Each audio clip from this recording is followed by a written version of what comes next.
Again, good morning and happy All Saints, All Souls Day. Do note the announcements in your bulletins this morning. There is coffee following the service. We invite you to the parish hall for a time of fellowship. 2 weeks from today, November 21st, is Thanksgiving Sunday. Again, we will be decorating the altar with fresh fruits and vegetables, which will then be given to the St. Paul's Collingswood Food Pantry. There are envelopes in your bulletins if you'd like to help with that again this year. Also, I believe that's on the website as well. For those of you at home, you can look there and send in your offerings for Thanksgiving Sunday and our outreach to those in need in our community. November 21st.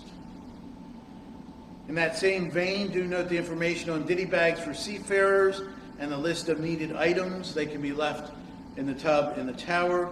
I think we have another week or so to collect them, and then they should be delivered over to Seaman's Church for distribution at Christmas time.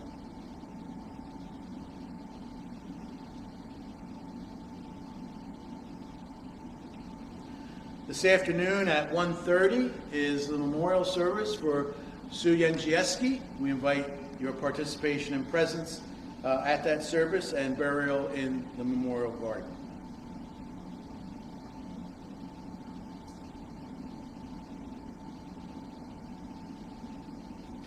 Hopefully, all of you have received a mailing from the vestry this week.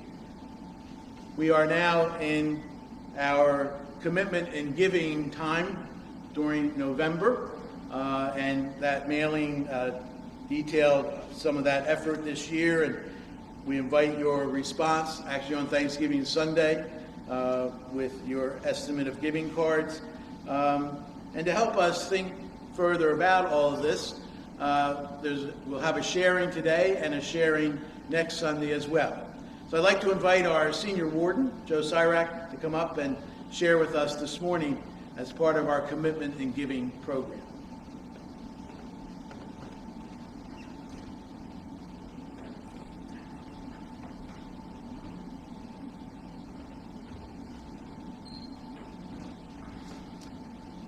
Good morning. You'll forgive me, I have paper today. I'm advanced in years and I can't trust myself to shut up and not wander, so I wrote it down, so I'm going to promise myself I'm sticking to the script here. 20 months ago, we all began a new way of life, a new normal, due to the COVID-19 virus. We were cut off from each other in many ways. Families were kept from being able to spend time with each other. Our Holy Trinity family was kept apart. But God is good. We developed ways to keep connected. Zoom, FaceTime, Facebook Live. And we learned to cherish our new ways of contact. While these means were helpful, we all still had a responsibility to be physically present for our families, a responsibility to care for our families, and a responsibility to provide for our families. God heard our prayers and gave us sound, science-based ways to protect ourselves and others, and indeed provided us with brilliant scientists who developed the COVID vaccines. Because of the blessings of God, we are able to move more freely now and gather together safely. This pandemic has caused difficulties for many and has created challenges for all of us to meet our responsibilities to our families. But conditions are improving, and we are beginning to see our way out of the dark. Let this be the year we return to the sunshine and give thanks for all that our God has done to keep us safe and to keep us together as family. My husband Tim and I own an optical shop in Philly. He's an optician. We had to shut down early during the pandemic, as many shops did. And I work in a hospital in the city of Trenton that was hit hard early with COVID because we have a prison contract at our hospital and we have most of our referrals come to us from local nursing homes. And while it was scary, quite scary to go to work every day, I was grateful to have a place to go and have some sense of normalcy. Early on in this pandemic, we were also experiencing protest, which in some cases resulted in violence and destruction. Our business in Philly was one that was targeted and destroyed. We went into the shop the next morning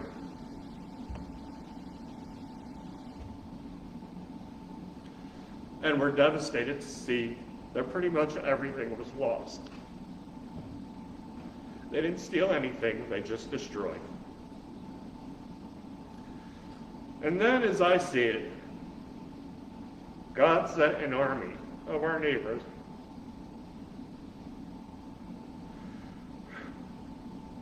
our family to come and help us with the cleanup.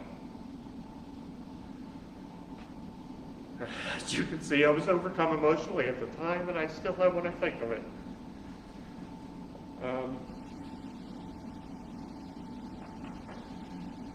After 16 years of being in business in the neighborhood, that day I felt like we really belonged. That we had, thank you, I knew that was coming. When we got married, I never had my program booklet, and Teresa just magically appeared with a program booklet every single time. I felt like we had finally belonged there. That we had an extended family I wasn't even aware of. But there they were with brooms and dustpans and trash bags and words of comfort and hugs.